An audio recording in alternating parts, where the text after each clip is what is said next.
Coach, obviously coming off a pair of big wins for y'all and now in the top 25, I guess, how have you seen the team kind of, bounce back and kind of start looking forward to the next game, after all the accomplishments of this weekend?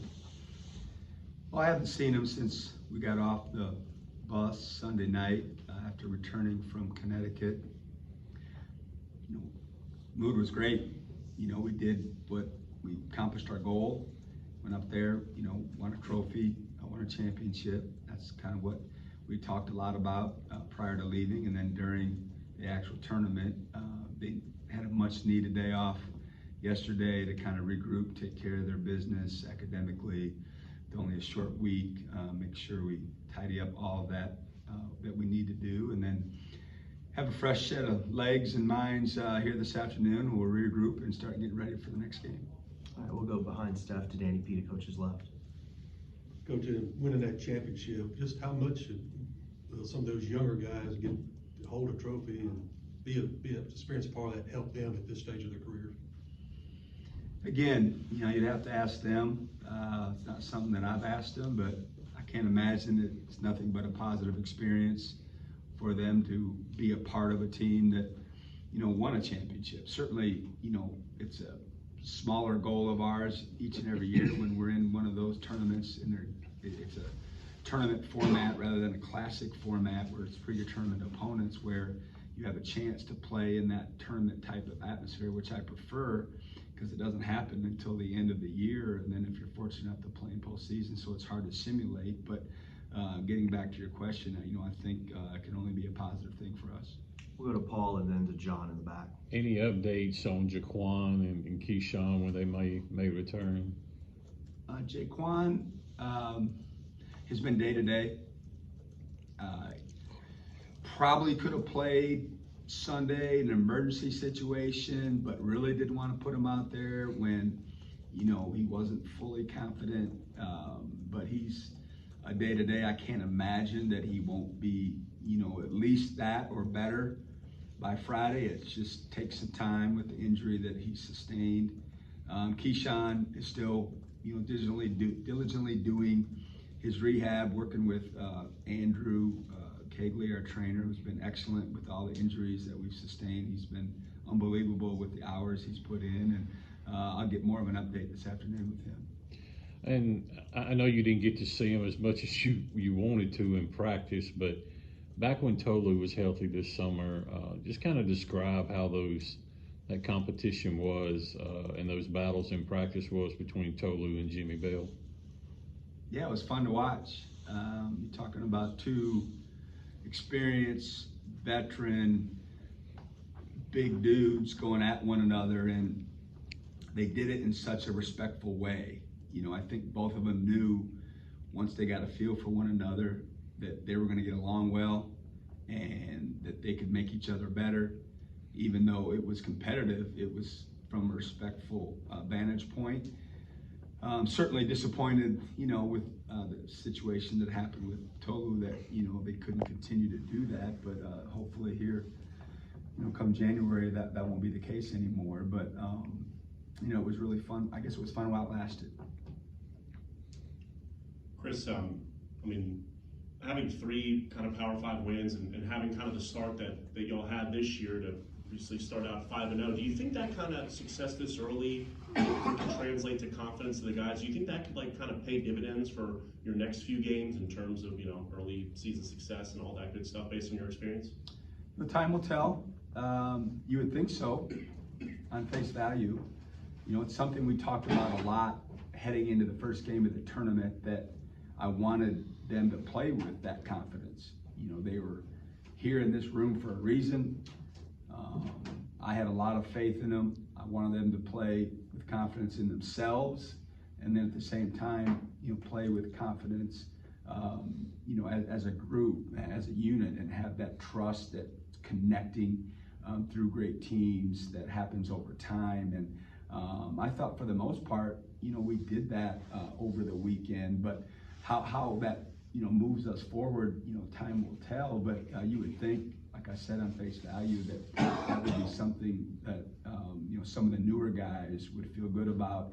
And not just, in their own games, but even with trusting what we're trying to do. You know, what we're trying to do as a program, with our schemes, with what we're asking them to do on a daily basis. And then, you know, sometimes when they get in the games and then the results come and we show them on video, like, it does work. I know, you know, sometimes it sounds crazy, what we're trying to ask you to do, or it's something new, more you know, probably more like it, more new to them. And you know, everyone raises their eyebrows at new sometimes and change. And when it works, you know, you're lucky and fortunate, because then, you know, the buy-in becomes even better. We'll go to Justin in the front row and then behind him to Benjamin. Chris, obviously it's your second 5-0 start here at Mississippi State. Just from your perspective, what feels different about where you guys are at this point this year compared to last season? Haven't thought about it. You know, last season's over, and certainly, you know, every game, every year, you get experience from it. You can glean from it as you go forward. But in particular to that question, you know, really hasn't crossed my mind. The difference this year is just the injuries. You know, we've had to retool how we played, and I kept saying that in the fall, that the only silver lining was that we had time. You know, we had all that time to tinker with lineups and figure out, you know, how we needed to play without, you know, an all SEC proven guy around the basket that we had, you know, played offense through. And so that was the silver lining. And our staff has done an unbelievable job of coming up with ideas of how we need to play on both ends of the floor. And the guys, you know, that are healthy are getting into the game. And then Andrew, I think, only played about 15-20 seconds between those two games this week. Just what do you feel is his role right now, and sort of maybe how he's adjusting to what he did with compared to what he did with Marshall last year? What he did at Marshall is irrelevant, you know, to us. It's a new year, new program. Basketball is a marathon. You know, basketball seasons are longer than, you know, most if not all, you know, college sports seasons. And so there's a lot of ups and downs to most seasons, individually and collectively. And, you know, we'll see how the season unfolds. And, you know, there's a lot of time to, you know, have opportunities to get in there and prove yourself. And I know he'll have opportunities going forward. Coach, you're probably not going to have to do it again until the SEC tournament, but what can you say about how your team handled playing on back-to-back days with that second day in a row, especially after falling behind early? Yeah, the falling behind early wasn't a lot of fun. I felt deja vu. I had witnessed it the day before when they pounced on Rhode Island. It was 22-2, you know, right away. And it's like, whoa, and that went through my brain. Hey, dummy, call a timeout.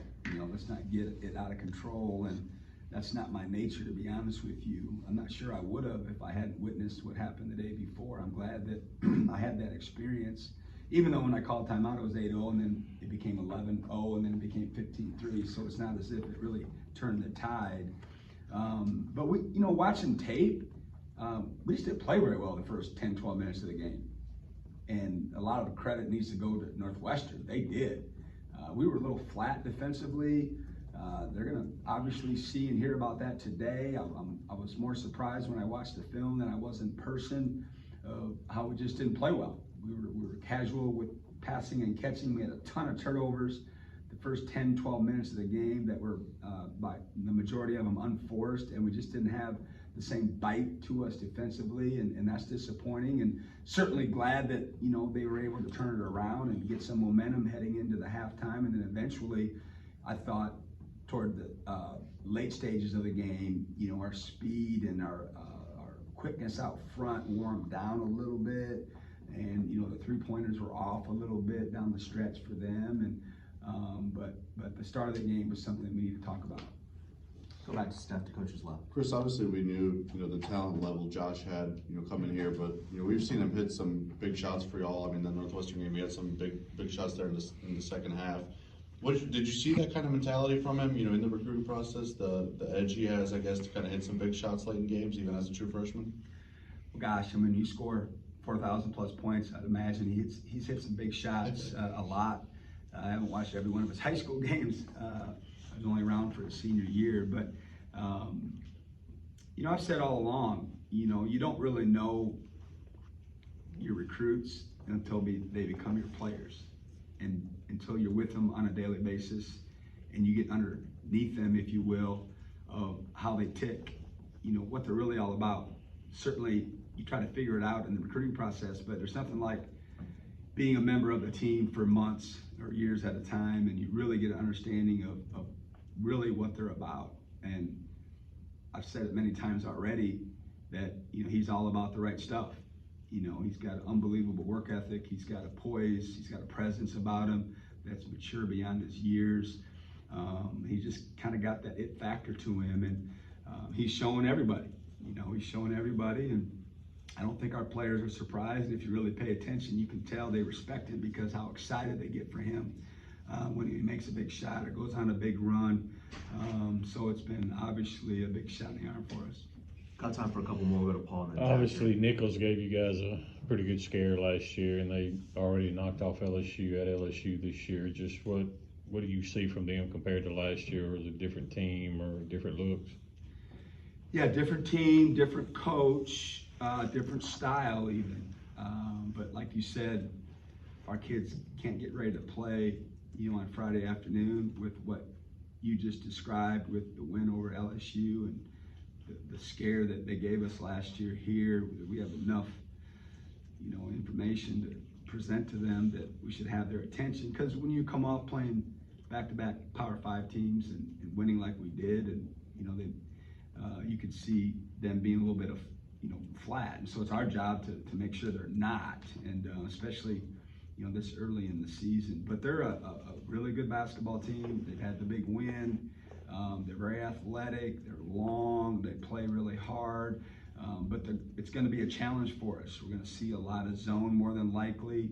They employ a matchup type zone that is similar to what Southern Miss ran against us. So we've had a little bit of experience against it, but it's going to be a good matchup for us. Obviously, it's kind of a deeper backcourt than you had last season. Hubbard and Trey Ford giving you a lot of minutes. I guess, how have you kind of continued to just deal with, you know, the minutes output just between, you know, the 5 guards that you have? Yeah, it's a work in progress. You know, it's nice to have options. You know, when you stand up and think about who you're going to put in next, you know, I've had many years where it's a one or two step bench walk, or you know, now we can walk 4 or 5 steps and, you know, have different options down there. So it's a lot more fun as a coach when you've got options, and you know, depending on the time and score and the rhythm of the game of who you want to, you know, put in there next. But it'll all play out. You know, I've been doing this long enough to know, unfortunately or fortunately, you know, stuff happens. And, you know, you want to have that depth for when those moments come, and you want to have all your players prepared and ready for the moment when their moment comes. So we'll see how it unfolds as the year moves on. Justin, you can wrap us up in the front. Just going back to Trey Ford, he's cooled off a little bit since Chicago. Is that something that he's just gotta, you know, shoot through those struggles, or is there anything that can be done to maybe, you know, get him better shots or get him going a little bit more? Yeah, I mean, he's got to make shots when he's open, and you know, that's what happens sometimes over the course of the season. And it was probably too much too soon. I mean, that was a heck of a outburst in game 1. You know, I know we didn't expect him to do that every single game, and hopefully the fan base understands that that's not realistic for anyone to come out and make 4 or 5 threes in their college debut and sustain that type of you know, shot making ability. But you know, we got a lot of confidence in him, and I know he hasn't lost any confidence. And I thought a big moment for him is he got jacked pretty good in that game. I don't know how it played out on TV, but there was blood all over the floor when he inadvertently got hit by Josh Hubbard's elbow, and I would thought he was done, you know, for the rest of the day. And I mean, his stuff was pretty messed up, and he was ready. You know, he was ready to go back in, and he went back in, and I thought that you know, showed a lot of courage and toughness to himself, to his teammates, and to our coaching staff. All right, thank you guys. We'll see you Friday.